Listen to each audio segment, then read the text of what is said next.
Hello everyone, మనం ఈరోజు అయితే కాశీలో ఉన్న అన్నపూర్ణదేవి టెంపుల్కి అయితే పోతున్నాం. మేమున్న ప్లేస్ నుంచి అన్నపూర్ణదేవి టెంపుల్కి వెళ్ళడానికి అయితే ఓన్లీ రిక్షానే అలౌ చేస్తారు. ఆటో వాళ్ళు తీసుకొని పోతామని చెప్తారు కానీ కాకపోతే ఆటో వాళ్ళని అసలు అలౌ చేయరు పోలీసు వాళ్ళు. దగ్గర దాకా పోవాలంటే ఈ రిక్షా వాళ్ళని ప్రిఫర్ చేయాలి. మనకి ఇక్కడ నుంచి ఒక్క పర్సన్కి వచ్చేసి 25 రూపీస్ అయితే పడుతుంది. మనకి డైరెక్ట్ తీసుకొని టెంపుల్ ఉండే గల్లీ దగ్గర అయితే దింపుతారు. ఇంకో మనకు అన్నపూర్ణదేవి అవుట్లుక్ అయితే ఇంకో టెంపుల్ ఇట్లా కనిపిస్తుంది. మనకి టెంపుల్ వచ్చేసి దశాశ్వమేధ ఘాట్ దగ్గర అయితే ఉంటుంది. ఈ టెంపుల్ ఎందుకు ఫేమస్, అసలు శివుడు ఇక్కడ ఎందుకు భిక్షమాడుకుండు అంటే, ఓసారి పరమశివుడు ప్రపంచంలో అన్నంతో సహా అన్ని మాయే అని అంటాడు. భక్తులు ఆకలి తీర్చే అమ్మ అయిన పార్వతీదేవి శివుని మాటలు నచ్చక కాశీ విడిచి కనిపించకుండా వెళ్ళిపోతుంది. దాంతో ఆహారం దొరకక ప్రారంభం అవుతుంది. ప్రజల కష్టాలను చూడలేక అమ్మవారు తిరిగి వచ్చి అందరి ఆకలిని తీరుస్తుంది. చివరికి ఆహారం యొక్క ప్రాముఖ్యతను గుర్తించిన శివుడు తన మాటల్లో వెనక్కి తీసుకొని భిక్ష పాత్రను పట్టుకొని పార్వతీదేవి వద్దకు వెళ్ళి ఆహారాన్ని అడిగినట్లు చెప్తారు. అప్పటి నుండి పార్వతీదేవి అన్నపూర్ణదేవిగా కాశీలో నేటికి భక్తులకు ఆకలి తీరుస్తుందనే నమ్ముతున్నారు. ఇంకా ఇక్కడ కనిపిస్తుంది కదా, ఈ విధంగా మనకి వెండి విగ్రహంతోనైతే శివుడు అన్నపూర్ణదేవిని భిక్షమాడుతున్నట్లయితే మనకు కనిపిస్తుంది. మనకి ఇక్కడ బంగారు విగ్రహం కూడా ఉంటుంది. కాకపోతే అది అన్నకూట అని ఒక ఫెస్టివల్ సెలబ్రేట్ చేసుకుంటారు. ఆ సెలబ్రేట్ చేసిన రోజే మనకి అమ్మవారు బంగారు అవతారంలో అయితే దర్శనం ఇస్తుంది.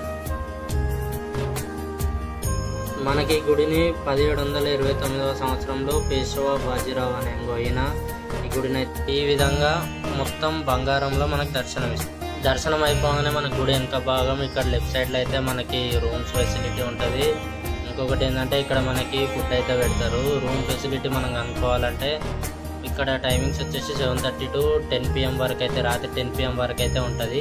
ఇంకా మనకి ఇక్కడ పొద్దున 9 గంటల నుంచి మధ్యాహ్నం 3 గంటల వరకు నిత్య అన్నదానం జరుగుతూనే ఉంటుంది. ఇయర్ మొత్తం ప్రతిరోజు ఇక్కడ అన్నదానం జరుగుతూనే ఉంటుంది. డైలీ 1000 మంది వచ్చి ఇక్కడ తింటారు అని చెప్పి ఇక్కడ గుడిలో ఉన్న వాళ్ళు అయితే చెప్తున్నారు. ఏమైనా పండుగలు వస్తే దగ్గర ఇంచుమించు ఒక 10 లక్షల మంది వస్తారు అని చెప్పి మనకి ఇక్కడ సర్వే కూడా చెప్తుంది. గూగుల్లో టైప్ చేసినా సరే మనకి దీని గురించి డీటెయిల్స్ అయితే వస్తాయి.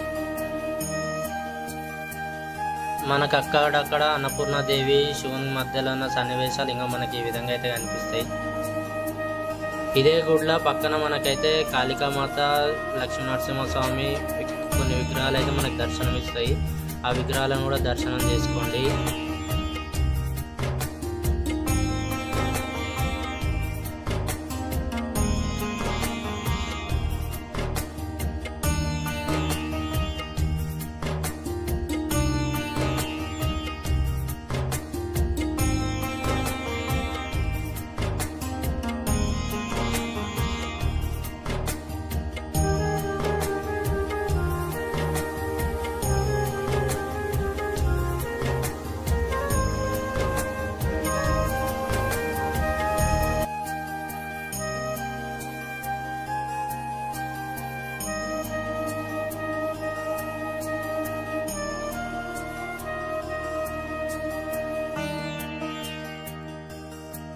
గుడికి సంబంధించి ఏమైనా డీటెయిల్స్ కావాలన్నా సరే నేను మీకు లాస్ట్లో అయితే డిస్క్రిప్షన్లో మెన్షన్ చేశాను, తప్పకుండా చూడండి.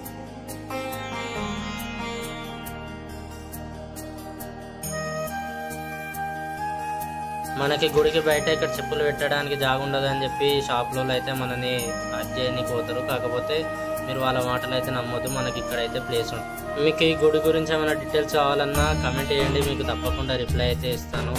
మరిన్ని వీడియోస్ కోసం అయితే నా ఛానల్ని తప్పకుండా సబ్స్క్రైబ్ చేసుకోండి.